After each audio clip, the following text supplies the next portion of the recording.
இப்பதான் ஒருத்தரை கட் பண்ணி விட்டுட்டு இன்னொருத்தர்கிட்ட பேச்சப் ஆயிருக்காரு. பேச்சப் ஆன உடனே பார்த்தீங்கன்னா, இன்ட்ரஸ்டடா இருக்கா? என்ன உங்களுக்கு புடிச்சிருக்கா? இல்லையா? சொல்றீங்களா? அப்படின்ற மாரி கேட்டிருக்காரு. கூடிய விரைவில் இது வந்து லவ் கன்டென்ட்டா மாறப்போது. எதிர்பாராததை எதிர்பாருங்கள்ன்ற மாரி ஒரு பேர். அந்த பேர் யாரு? என்னெல்லாம் டிஸ்கஸ் பண்ணியிருக்காங்கன்றத பார்த்துருவோம். வணக்கம் மக்களே! நேஷனல் உச்சிலிருந்து உங்கள் மணிவண்ணன். சேனலுக்கு புதுசா இருந்தீங்கன்னா சப்ஸ்கிரைப் பண்ணிருங்க. வீடியோ பார்க்குற அனைத்து நபர்களும் மறக்காம லைக் பண்ணிட்டு வீடியோ பாருங்க. தயவு செய்து மக்களே. கண்டென்ட்டுக்குள்ள போயிடலாம். ஒரு பக்கம் பார்வதி மற்றும் கமலதனுக்கு இடையே அந்த லவ் மோடு ஸ்டார்ட் ஆகிருக்கு அப்படின்றத மட்டும் நம்மளால பார்க்க முடிஞ்சுது. ஓகே, ஸோ என்ன பண்றாங்கன்னா, நேற்று நைட்டு உட்காந்து டிஸ்கஸ் பண்றாங்க பார்வதியும் கமலதினும். ஸோ இதுக்கப்புறம் நமக்கு யார் எப்படின்றது ஒரு ஐடியா வந்துருச்சு. ஸோ இதுல வந்து பாத்தீங்கன்னா அரோரா டபுள் கேமர் அப்படின்றத கண்டுபிடிச்சிட்டோம். அதுல குறிப்பா அவ எப்படிலாம் ரியாக்ட் பண்ணியிருக்கா பாருன்ற மாதிரி டிஸ்கஸ் பண்றாங்க. வியானா வந்து ஃபர்ஸ்ட் அரோராவை எக்ஸ்போஸ் பண்றா. அப்ப அவ ரியாக்ட் பண்ணி கோச்சிட்டு இருக்கா. அதுக்கப்புறம் இன்னொரு மேட்ரு நீ ஓப்பன் அப் ஆன உடனே அப்படியே மாட்டிக்கிட்டதால அப்படியே மாத்தி மாத்தி பேசுறா அப்படின்ற மாதிரி நமக்கு தெரியுது. நான் என்னன்னா கேனப்பையன், நான் என்ன பார்த்தா கேனப்பையன் மாதிரி தெரியுதா? இதுவா தெரியுது?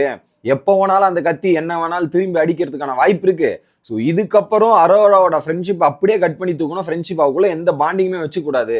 இப்ப கட் பண்ணி தூக்கி போறதா நமக்கு நல்லது அப்படின்ற மாதிரி ஒரு முடிவு எடுக்கிறாரு இவரு கமருதீன்.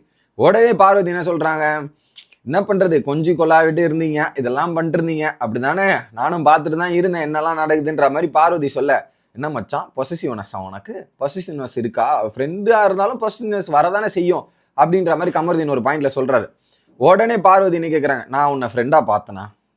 நான் ஃப்ரெண்டாவே உன்னை பார்க்கலையே அப்படின்ற மாதிரி ஒரு விஷயத்த சொல்றாங்க. என்ன சொல்ல வரீங்க அப்படின்ற மாதிரி தான் இருந்துச்சு. ஓகே, அதுக்கப்புறம் இவங்க பண்ண சின்ன சின்ன விஷயங்களையும் டீகோட் பண்றாங்க, பல விஷயங்களையும் யோசிக்கிறாங்க. ஓகே, இதுல குறிப்பா அரோரா பக்கமே போகக்கூடாதுன்ற ஒரு மிகப்பெரிய முடிவு எடுத்துட்டாரா.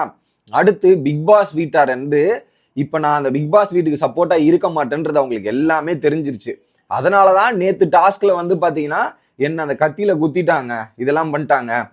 அவங்களுக்கு அவங்க சொல்றதை கேட்க முடியாது, இதெல்லாம் பண்ண முடியாதுன்றதுக்காக தான் இப்படி பண்ணிருக்காங்க. சரி, திரும்ப அந்த டாஸ்க்கை திரும்ப வச்சு எனக்கு ஒரு கேப்டன்சி வாய்ப்பு கொடுத்தாலுமே அவங்க எல்லாரும் என்னதான் அட்டாக் பண்ணுவாங்க, இதெல்லாம் பண்ணுவாங்க, அது எனக்கு நல்லாவே தெரியும்.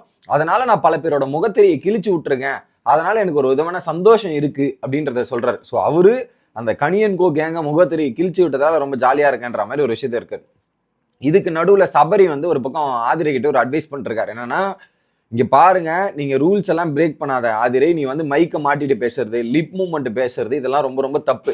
மைக்க கைட்டிட்டு காதுல இந்த மாதிரி எழுதி காட்டுறது, சீக்கிரட்டா பேசுறது எல்லாம் ரொம்ப ரொம்ப தப்பு. அதை நீ பார்த்து புரிஞ்சுக்கோ. அவங்க பண்ணாங்கன்றதுக்காக நீ பண்றதும் கிடையாது, ரைட்டு கிடையாது.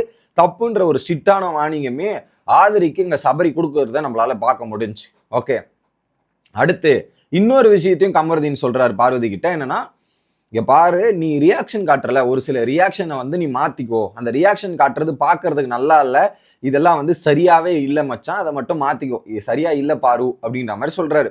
அதை தாண்டி உனக்கும் ஒரு விதமான ரெஸ்பான்ஸ் இருக்கு, உன்னை பத்தி நெகட்டிவா பேசும்போது கைத்தட்டல் வருது இல்ல, அது நல்லா தானே இருக்கு அப்படின்ற மாதிரி இவர் சொல்ல, டே நம்ம வில்லன் ஆகிற அளவுக்கு என்னடா பண்ணோம், நம்மலாம் வில்லன் நினைச்சவங்க கை தட்டிட்டு இருக்காங்கடா, அப்படி எதுவுமே நம்ம பண்ணலையடா அந்த வீட்டுலன்ற மாதிரி பார்வதி பேச, இன்னொன்னு விஷயத்த சொல்றாரு, நம்ம இப்ப வில்லனா இருக்கும், வில்லன்ல இருந்து காமெடி வரும், காமெடில இருந்து நல்லவனா வரும், இப்படி ஒரு டிரான்ஸ்பர்மேஷன் நடந்துச்சுன்னா மக்களுக்கு பிடிக்கும், மக்கள் சப்போர்ட் பண்ணுவாங்க அப்படின்றதால ஒரு விஷயத்த சொல்றாரு.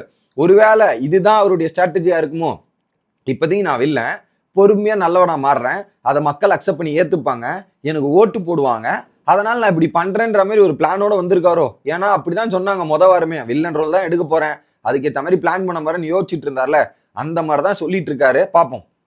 இதுல வேற நம்மலாம் வில்லன் கிடையாது மச்சான், நம்மலாம் ஹீரோவா எல்லாத்தையும் தப்ப தட்டி இருக்கும், நியாயத்துக்கு நின்று இருக்கும். ஸோ அப்படிதான் இருக்கும் மச்சான் அப்படின்ற மாதிரி இவங்க பேசிட்டு இருக்காங்க. அப்புறம் இன்னொரு விஷயத்தையும் எடுத்திருக்காங்க, இதுக்கப்புறம் பழசெல்லாம் நோண்ட வேண்டாம், ஆனா நம்ம புதுசா போவோம், கரை தான், எலி தான், அடி தான், எதிரி தான், அதுல எந்த விதமான மாற்று கருத்தும் இல்லை அப்படின்றதுக்கு ஒரு பக்கம் முடிவு எடுத்துட்டாங்க. ஓகே, அடுத்து இன்னொரு பக்கம் கேர்ள்ஸ் கேங்கா உட்காந்து 3 பேர் பேசிட்டு இருக்காங்க, கனி, கிமி அண்ட் ஆதிரை. இவங்க கேர்ள்ஸ் கேங்கா விட்டு அந்த கேர்ள்ஸ் டாக்ஸ் இருக்குல்ல, ஏய் அவன் அப்படிடி இவன் இப்படின்ற மாதிரி பேசுவாங்கல்ல, அந்த மாதிரி நிறைய விஷயங்கள் பின்னாடி உட்காந்து பேசுற மாதிரி நமக்கு தெரியுது. அதையும் கொஞ்சம் பார்த்து வச்சுக்கணும், இதெல்லாம் இது பண்ணிக்கணும் அப்படின்றதையும் சொல்லிடுறாங்க. இதுக்கப்புறம் நான் ரம்யாவும் ஆதிரி பக்கமே போக மாட்டேன், அவங்க கிட்ட போய் மோதனா நம்மளோட மரியாதை கெட்டு போயிடும், அதுங்க பேசுற பேச்சுக்கெல்லாம் என்னால தாங்க முடியாதரா, அதனாலதான் ஒரு டிஸ்டன்ஸை மெயின்டைன் பண்ணிக்கிறேன். இதே நீ ரம்யாவையும் ஆதிரி நீ டீல் பண்றது ஓகே தான், ஆனா அந்த நமக்கும் அந்த டீலிங்க்கும் செட் ஆகாது, அதுல நான் விலகி இருக்கிறதே எனக்கு ரொம்ப ரொம்ப நல்லது அப்படின்ற மாதிரி ஒரு விஷயத்த பார்வதி சொல்றாங்க.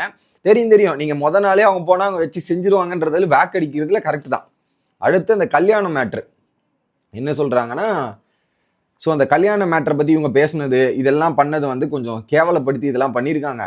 ஸோ இது அப்படியா நான் பேசினேன் இதெல்லாம் பண்ணேன்ற மாதிரி ஃபீல் பண்றாரு. Okay okay. அப்புறம் நான் என்னன்னா இந்த ஒரு விஷயம் வருது, இந்த கல்யாண மேட்டரை ஃபீல் பண்ணிட்ட அப்புறம் இந்த ஒரு டாபிக் வருது.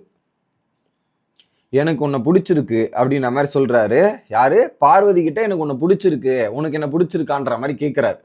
பிடிச்சிருக்கு ரீப்ளே சொல்லணுமா? அப்ப என்ன சொல்றாங்க, இன்னும் நிறைய அரசியல் இருக்குப்பா, அரசியல் பண்ணுவோம், அதுக்கப்புறம் நீ எப்படி என் கூட நடந்துக்கிறேன்றதை பார்க்கணும், வாய் பேசுறதை குறைக்கணும், ட்ரஸ்ட் ஃபேக்டர் முக்கியம், அதை தாண்டி நீ என் கூட எது இதெல்லாம் இருக்குன்றதை பார்ப்போம், நான் ஸ்கேன் பண்ணணும்ப்பா உன்னை, நீ ஓகே எல்லாத்துலேயும் பக்காவா நைஸா இருந்துட்டுன்னா ஓகே, ஸ்கேன் பண்ணி பார்த்துட்டு ஓகேவா இல்லையான்றதை பார்ப்போம். இப்போதானே ஒரு வாரம் அடிபட்டுட்டு வந்திருக்கு, இப்போ போய் அங்கே அடி வாங்கிட்டு இதெல்லாம் பண்ணிட்டு வந்திருக்கிற, உடனே ரிவர்ஸ் கியர் போட்டு என் பக்கம் திரும்பி வந்துட்ட, நீ வந்த உடனே டோரை தட்டி வாமா அப்படின்னு அவங்க அக்செப்ட் பண்ணி ஏத்துக்கணுமா, வீட்டுக்குள்ள கூப்பிட்டுக்கணுமா? என்னது இது? இதெல்லாம் ஒத்துக்க முடியாதுப்பா, இதெல்லாம் பண்ண முடியாது, வெயிட் பண்ணு, அந்த ஒரு ஃபீலிங்ஸ் இதெல்லாம் வந்து நீ அனுபவி அனுபவி, அப்பதான் நீ திருந்துவ, இதெல்லாம் பண்ணுவேன். இப்போதைக்கு என்னால் அக்செப்ட் பண்ணி ஏத்துக்க முடியாது, ஏத்துக்கிற நிலைமையில நான் சொல்ல மாட்டேன், இருக்கு ஆனா நான் சொல்றேன் பொறுமையா அப்படின்ற மாதிரி இருக்காங்க. போற போக்க பார்த்தா எனக்கு என்ன தெரியுமா தோணுது, பார்வதிக்கு கமருதீன் மாதிரி ஆட்கள் தேவை. இப்ப அவங்களும் ஒரு வகையில என்ன பண்ணிட்டாங்கன்னா, ஒரு பக்கம் அரோரா பண்ண மாதிரி பார்வதியும் பண்ருவாங்களோன்ற ஒரு டவுட் எனக்கு வருது இப்ப. ஏன்னா அவங்க முதல்ல இன்னும் நிறைய அரசியல் இருக்கு, அதை பார்க்கணும்னு சொல்லும் போது எனக்கு கிடைக்குது, அதுக்கப்புறம் உன்னை பிடிச்சிருக்குன்றதுலாம் ரெண்டாவது தானே வருது.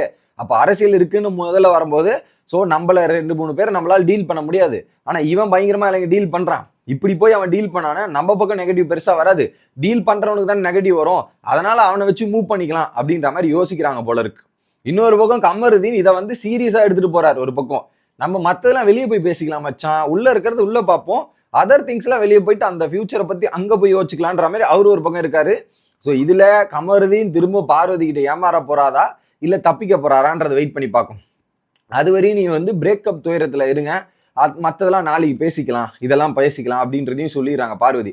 அப்ப கமருதீன் சொல்றாரு, எனக்கு 70% கேர்ள்ஸ் ஃபேன் தான் இருப்பாங்க, மற்றபடி ரொம்ப கான்ஃபிடென்ட் இருக்கு, இதெல்லாம் இருக்கு இப்படின்னு சொல்லும் போது உடனே பார்வதி, உன் ட்ராக்கால என் கேம் பாதிக்கும் போல இருக்கு, இது டிஸ்டர்ப் ஆகும் போல இருக்கு அப்படின்ற மாதிரி சொல்லும் போது, என்னாலாம் டிஸ்டர்ப் ஆகுது மச்சான், நான் உன் ட்ராக் விட்டுருவேன் தனியா, டே நான் வீட்டுக்குள்ள சொல்றேன்டா, வெளியே சொல்ல, வீட்டுக்குள்ள சொல்றேன்னும் போது மற்றதெல்லாம் வெளியே பார்த்துக்கலாம் மச்சான், வீட்டுக்குள்ள எப்படி இருப்போம் அப்படின்ற மாதிரி ஒரு விஷயத்த பேசுறாங்க. மச்சாங்கச்சான்ற எனக்கு ஃப்ளோல வருது, அவங்க அப்படி பேசல, பட் இப்படி பேசிக்கிறாங்க மாத்தி அப்படின்ற ஒரு பாயிண்ட் தான்.